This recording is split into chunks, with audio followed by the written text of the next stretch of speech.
kali 3.150 berapa hari? 60 hari. Kayak mendadak kita nih. Iyalah, kerjanya apa? Ngasih nasi jamaah haji. Cuman ngasih nasi aja. Iya, ngasih nasi 150. Oke. Begitu sampai barulah kami tengok, rupanya satu hari 10 kloter.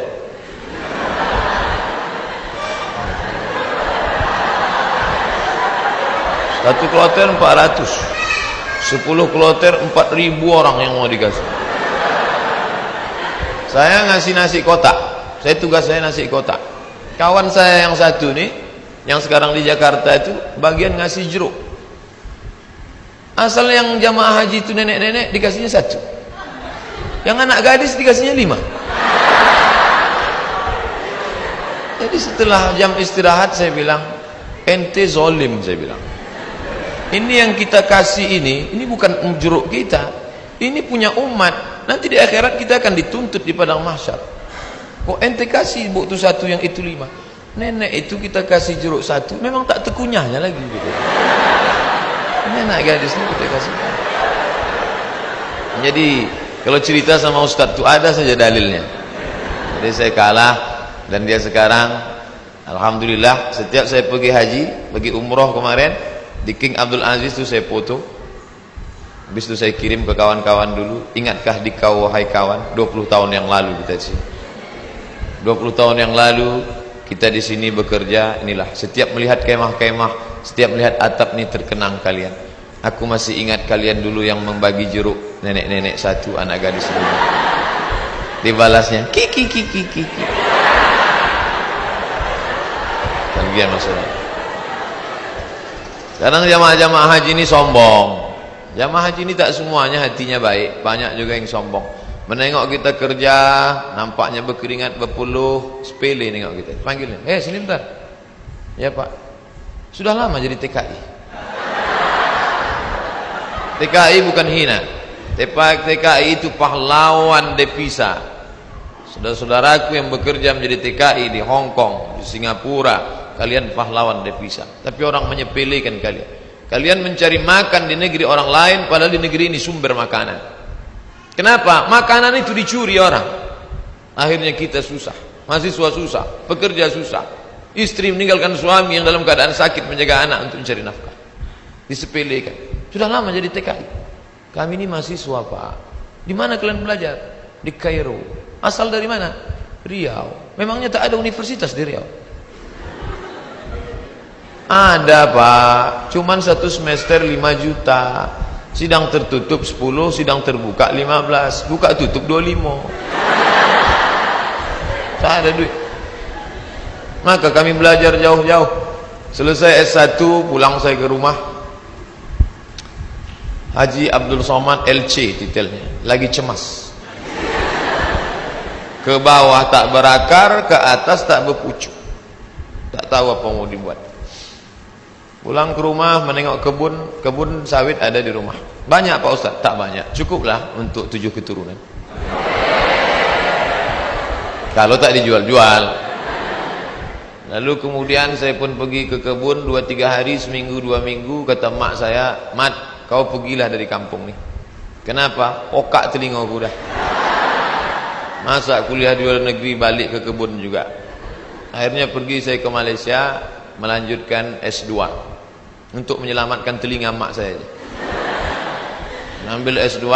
Di mana sekarang Somad? S2. Negeri ini tidak menghormati ilmu. Sampai di Malaysia jumpa sama kawan-kawan dulu yang sama sekolah. Engkau di mana sekarang ni? Aku ambil master lah. Subsidi rumah, subsidi beasiswa, subsidi, semua dapat subsidi. Kita di mana? Di parkir motor di tempat yang jauh. Begitulah keadaan. Padahal sama-sama orang Melayu, bahasa kita sama, bentuk kita sama, hidung sama-sama jongkok. Tapi nasib dia tegak, kita sujud terus. Itu yang terjadi. Saya kuliah di UKM, Universiti Kebangsaan Malaysia. Banyak orang nanya saya, kenapa tak ambil UIA? Kenapa tak ambil IIU, International Islamic University? Kenapa tak ambil Malaysia? Kenapa tak ambil UM, University Malaya? Kenapa ambil UKM? Dia tak tahu. Di UKM tu bisa ngutang. Tapi saya tak selesai. Karena saya pemburu beasiswa. Tiap hari searching, browsing, mancing, launching.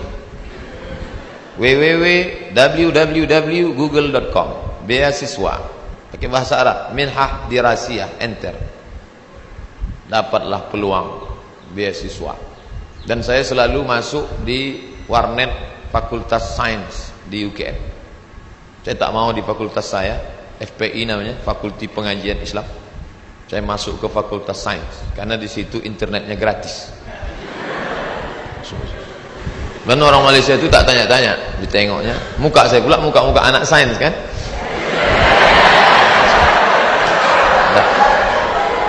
Dah, habis itu dapatlah info katanya ada satu negara menyediakan beasiswa. Nama lembaga yang memberi beasiswa itu AMCI, singkatan dari Ajong Marocain Coopération International. Akhirnya saya ajukanlah proses doa minta ampun. Biasanya saya doa gini aja, tapi untuk beasiswa aja. Ya Allah, minta tolong aku. Mau balik ke kampung aku tak sanggup, telinga udah pokak. Mau balik ke Riau kerja tak ada siapa yang mau menolong. Mau lama di Malaysia ni hutang sudah lagi ni, tolonglah dapat beasiswa. Rupanya orang yang teraniaya itu doanya makbul. Minyak kita dimakan orang, minyak kita disedot orang, kita ni teraniaya. Allah kasihan nengok, ini hambaku kata malaikat, kasih dia.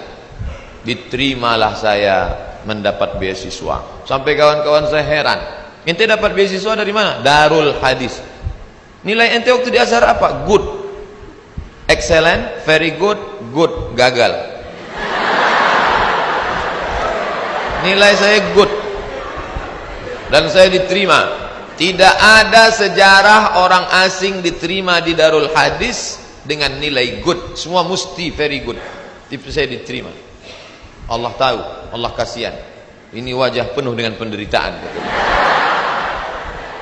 Akhirnya saya diterima di situ dan saya pun belajar dengan penuh suka duka dan dipatok 24 bulan mesti selesai. Nama titelnya DESE, Diplôme étudiant, Diplôme études supérieures approfondies. Tapi tak saya tulis itu karena titel itu Diplôme études supérieures approfondies, desa, kampung. Akhirnya saya tetap pakai yang Inggris punya, LCMA. Walaupun banyak yang nanya, apa LCMA itu Pak Ustaz? Lagi cemas menghadapi apa-apa dan ama-ama. LC itu diambil dari bahasa Inggris, licence. Diambil dari bahasa Perancis, liaison, artinya ijazah. Orang ini sudah punya ijazah. Ajaza yujizu ijazah, dia boleh mengajar. MA itu sebetulnya bukan titel saya. Daripada ditulis DESA, tapi DSK PNS ditulis DESA. Karena waktu mendaftar dulu dikatakan tulis menurut titel negara asli, Diplôme études supérieures approfondies. Lalu kemudian saya pun pulang membawa 2 ijazah, LC di kiri, MA di kanan. Ada orang memanggil, sinilah ngajar ke kampus kami? Tak ada. Ada orang mengangkat, karena ente sudah pontang-panting, tunggang langgang, lintang pukang, maka kami angkat menjadi PNS? Tak ada. Malah kehadiran kita dianggap sebagai ancaman, kita disepelekan, kita diremehkan. Perjuangan panjang, mau pergi kemana lagi? Tetaplah tinggal di sini. Akhirnya kabar itu datang juga, Riau Pos, beritanya kecil 2 jari. Penerimaan dosen 30 orang. Datang saya membawa map ke lantai 3. Assalamualaikum. Waalaikumsalam. Kuat salamnya, semangat kan? Bu, katanya ada penerimaan dosen di sini ya? Ya. Saya mau melamar jadi dosen. Kata ibu tu, Pak, kalau mau melamar jadi dosen harus S2. Tak yakin dia saya S2. Bondok saya buka atas saya tunjukkan ijazah saya. Tengok. Tengoknya, apa ini kata dia? Rupanya tak bisa dia baca. khusus Arab semua. Datang pegawai dari dalam, atasan dia, coba tunjukkan ke yang di dalam. Tunjuk, dibacanya, tengoknya. Siapa yang punya ijazah ini? Ini orang. Abdul Somad, guru saya dulu. Kemana aja ente hilang selama ini? Hilang, kata dia saya. Akhirnya setelah melewati proses panjang, ini fotokopi, saya mau jadi dosen pak, fotokopi ijazah, transkrip nilai, legalisir, semua oke, sudah pak. Ada lagi yang belum Somad. Apa pak? Surat kesehatan dokter. Ragu dia saya sehat. Saya kurus. Tak tahu dia saya tahan tegak lama. Pergilah saya ke puskesmas Jalan Harapan Raya sebelah kanan. Masih ingat saya tempatnya sekarang. Sampai ke situ, assalamualaikum bu, waalaikumsalam, saya mau ngurus surat sehat. Ya sebentar ya. Tak lama sudah itu datanglah bidan, baju putih, jilbab putih, rok putih, membawa balon warna hitam kecil. Kosong. Sebentar ya pak ya. Iya. Katanya mau memeriksa detak jantung. Memang jantung saya tak normal detaknya waktu itu. Cantik pula bidan tuh. Itulah. Periksanya lah. Habis itu keluarlah, buatnya sehat. Anda sehat. Ini suratnya. Saya mau cepat balik. Saya tariklah surat itu. Saya menarik, dia menarik.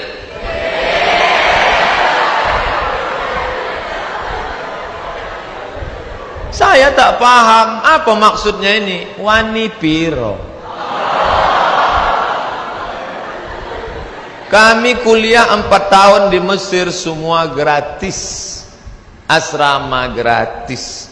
Uang saku dikasih tiap bulan. Sampai-sampai tiket pulang saya pun gratis.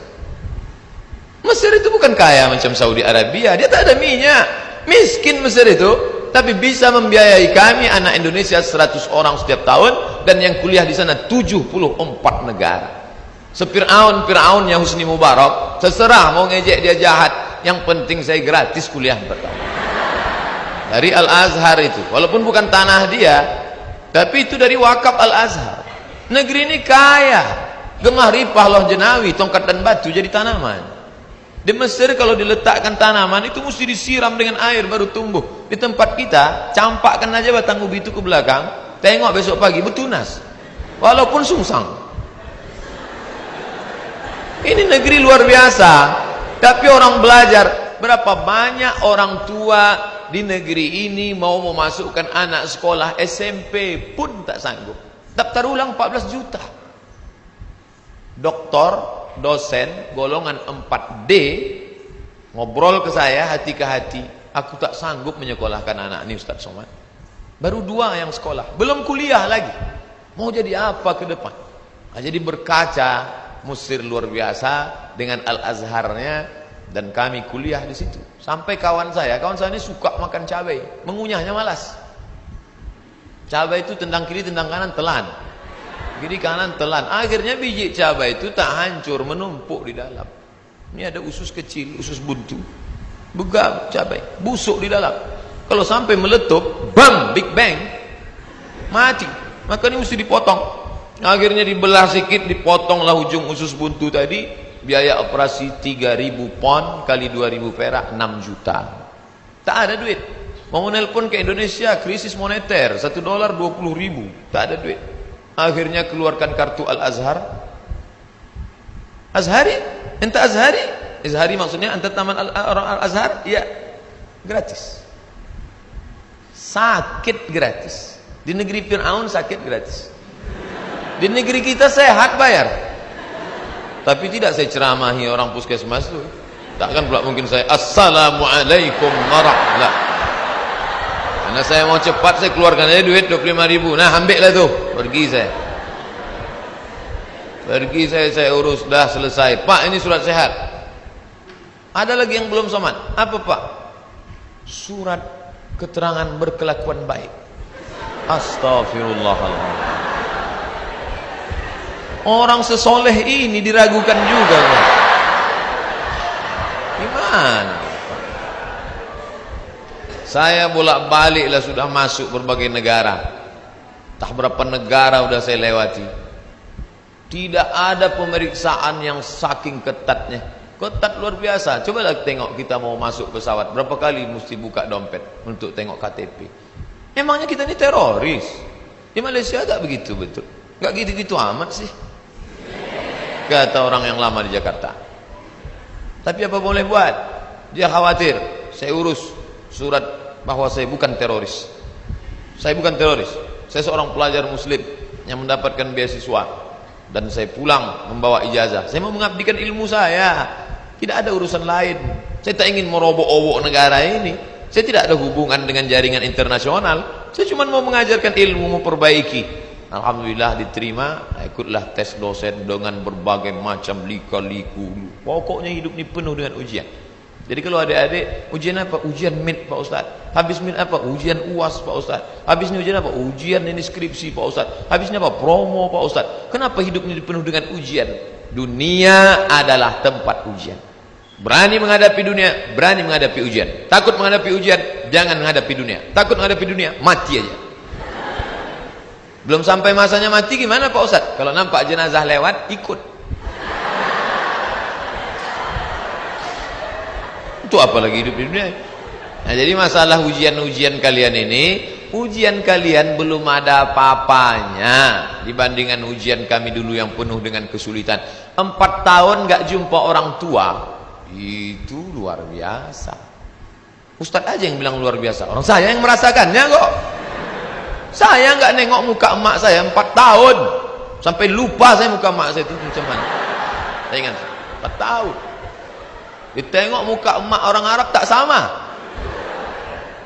4 tahun saya tak jumpa.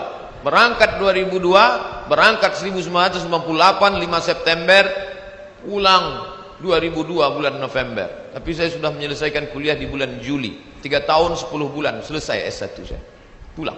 Makanya sekarang kalau saya nengok mahasiswa, langkah gontai, gaya nyantai. Ente semester berapa? Ente semester berapa? 14 Pak. La ilallah. Bagus nih balik kampung. Tanam sawit, buka kebun, tanam lele dumbo segala macam. Ngapain ngabis-ngabiskan duit orang tua?